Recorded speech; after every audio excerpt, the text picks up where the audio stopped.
కాపుల మీద వైసీపీకి ఇప్పుడు ప్రేమ వచ్చేసింది. అసలు కాపులకి రిజర్వేషనే ఇవ్వనన్నటువంటి జగన్మోహన్ రెడ్డి ఇప్పుడు కాపుల మీద ఎందుకు ప్రేమ ఒలకపోస్తున్నాడు అంటే, సాయి కృష్ణ ఇన్సిడెంట్ జరిగింది కాబట్టి దాన్ని తనకు అనుకూలంగా మార్చుకోవాలి. రేపు ఎన్నికల ముందు కాపులకు అండగా నిలిచింది వైసీపీ సాయి కృష్ణ సమయంలో అని చెప్పి ఒక రౌడీ షీటర్కి వీళ్ళు ఎంత వత్తాసు.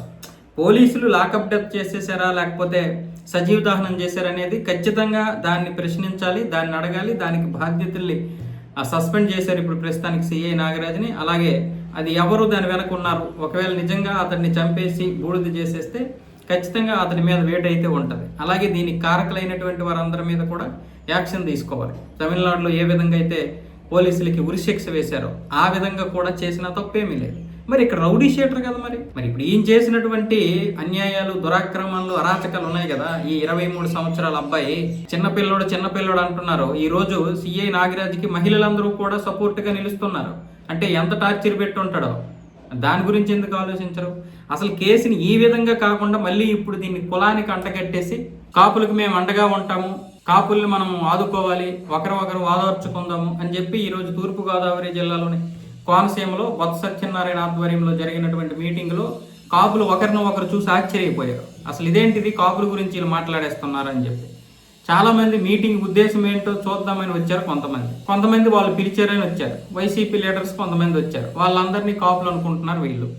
ఎందుకు అంటే నా ఎస్సీలు నా ఎస్టీలు అన్నాడే తప్ప జగన్మోహన్ రెడ్డి ఆయన 5 సంవత్సరాల కాలంలో ఏ రోజు కాపుల గురించి మాట్లాడలేదు. కొన్ని కాపుల గురించి మాట్లాడకపోగా కాపులకి రిజర్వేషన్ ఎందుకన్నా అన్నాడు ఆ రోజు. ఇప్పుడేమొచ్చేసి ఒక్కొక్క కాపు 50,000 రూపాయలు చొప్పున మనం ఎత్తుకొని ఈ డబ్బు మొత్తాన్ని వాళ్ళ అమ్మగారికి ఇవ్వాలి, సాయి కృష్ణ వాళ్ళ అమ్మగారికి ఇవ్వాలని చెప్పి పిలుపునిచ్చాడు బొత్స సత్యనారాయణ. మరి ఈ 50,000 రూపాయలు ఒక్కొక్కరు ఎత్తుకొని మరి పేద కాపులైనటువంటి ఎవరైతే బాగా చదివి ఉన్నారో వాళ్ళకి, అలాగే ఇంకా అనగారినటువంటి కాపులు ఉన్నారు కదా వాళ్ళకి ఇవ్వచ్చు కదా, వాళ్ళని బాగు చేయొచ్చు కదా. ఈరోజు సాయి కృష్ణ చనిపోతున్నప్పుడు నీకు ఈ ఆలోచన ఎందుకు వచ్చింది?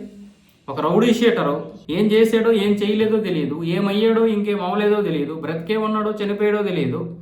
ఇప్పుడు వాళ్ళ అమ్మగారికి డబ్బులు ఇచ్చిమంటున్నాడు బొత్స సత్యనారాయణ. మరి ఇదే కాపులు మీరేం చేశారు 5 సంవత్సరాలు అధికారంలో ఉన్నప్పుడు?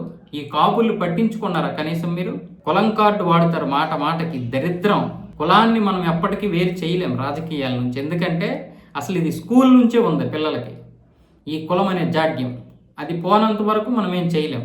రిజర్వేషన్లు ఉన్నంత వరకు కులం పోదు.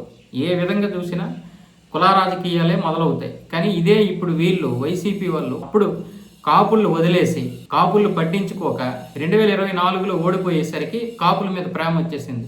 దీన్ని ఇప్పుడు సాయి కృష్ణ ఇష్యూని కాపు రాజకీయం చేద్దామని చూస్తున్నారు. అది ప్రజలకు ఆ మాత్రం తెలీదా? రాజకీయం చేయడం తప్పు కాదు, ప్రభుత్వాన్ని ప్రశ్నించడం తప్పు కాదు. కానీ ఒకప్పుడు మనం అధికారంలో ఉన్నప్పుడు ఏదైతే తప్పు అయిందో ఇప్పుడు అది ఒప్పేలా ఉంది.